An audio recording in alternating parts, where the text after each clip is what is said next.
So hello, and welcome to the Technical University of Munich's MOOC on academic writing. My name is Stephen Stark, and this lesson is about rhetorical preferences.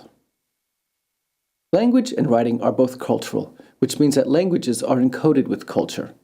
The idea that time is money appears in phrases like spending time, buying time, wasting time, and this is unique to English writing and speaking.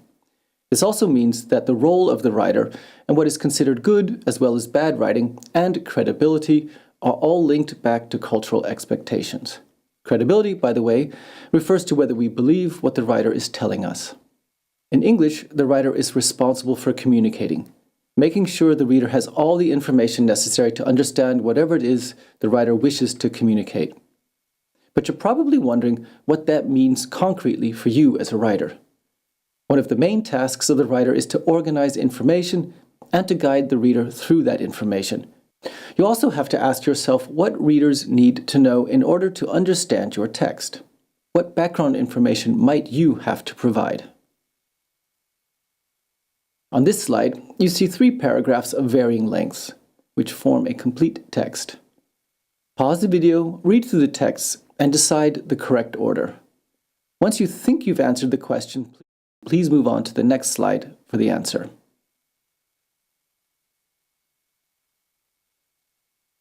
Whether an email, a paragraph, an essay, a thesis, or a dissertation, each text should have an introduction, a body, and a conclusion. The introduction provides some context, background information, so the reader has an idea about what is coming.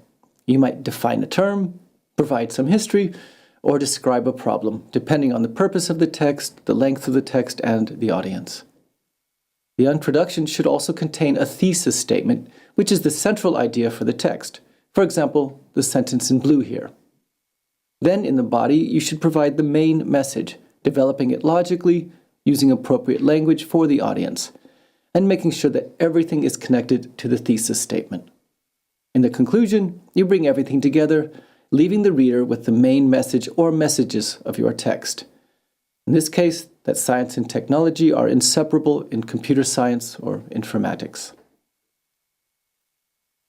In English, because the role of the writer is to guide the reader, texts tend to be linear, moving logically from one point to the next, developing an idea. Additionally, the takeaway message at the end should also be clear. Pause the video and decide which of the following outlines for an essay you find most convincing and think about why. So pause here, please. Outline A is better because it takes a position. The introduction probably contains the disadvantages of digitalization. The directness of the text in the body and conclusion should lead to a clear action. Outline B contains a question, which can be answered with an easy yes, and the conclusion just says it all depends, which doesn't take us any further than we were before. We read the text, so we would say, thanks for nothing. Alternatively, the world is not black and white, so the essay does not have to argue for one action, but might argue that action X is preferred in one case and action Y in another. You will also notice here a different approach to organizing the body of the essay. You can focus, as on the left, first on the advantages for each domain, and then the disadvantages. Or, as on the right, you can examine the advantages and disadvantages for individual domains. You, the writer, have to decide which structure is most appropriate, based on your topic, purpose, and audience. We are now going to talk about credibility. You know the word incredible, which originally meant something like unbelievable.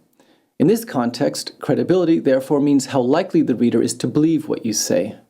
2 issues can have a strong impact on credibility. The first is register, which generally means the level of formality.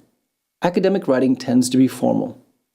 Just like you don't go to a wedding wearing pajamas, you use formal language when writing for professors and journals, for example. Pause the video and decide whether the text on the screen is formal or informal.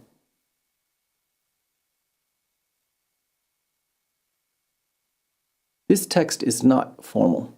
Slang like ginormous, kids, and glued to their smartphones is not typical in formal English. The phrases way too and hardly see it should be stated more formally as well.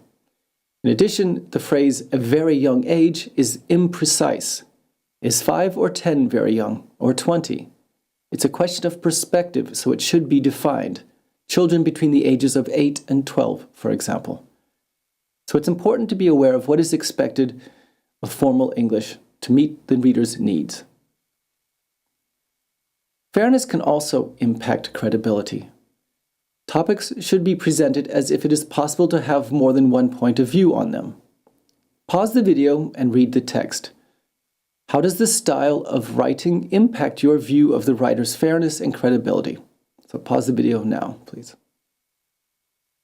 The writer seems a bit arrogant here, as if every intelligent person should share that view and anyone who disagrees is an idiot.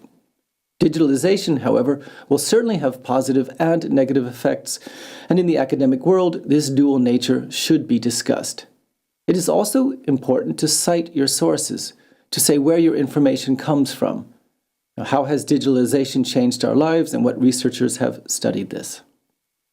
Giving credit here is also a sign of fairness, acknowledging the hard work others have put into studying what you are also studying. Again, language is cultural, so writing is too, and it is the writer's task to make sure the reader can understand what he or she is writing and why. This means you have to provide the background necessary to understand the text in the introduction. The body of the essay should then develop logically, and the conclusion should summarize the main points and take the reader one step further, calling for action, for example. It is also important for the writer to establish credibility, believability, and this means using appropriately formal and technical language from a field, acknowledging that different opinions may exist and that intelligent people can interpret data differently, and it means citing your sources. So thank you for your time and best of luck writing your text.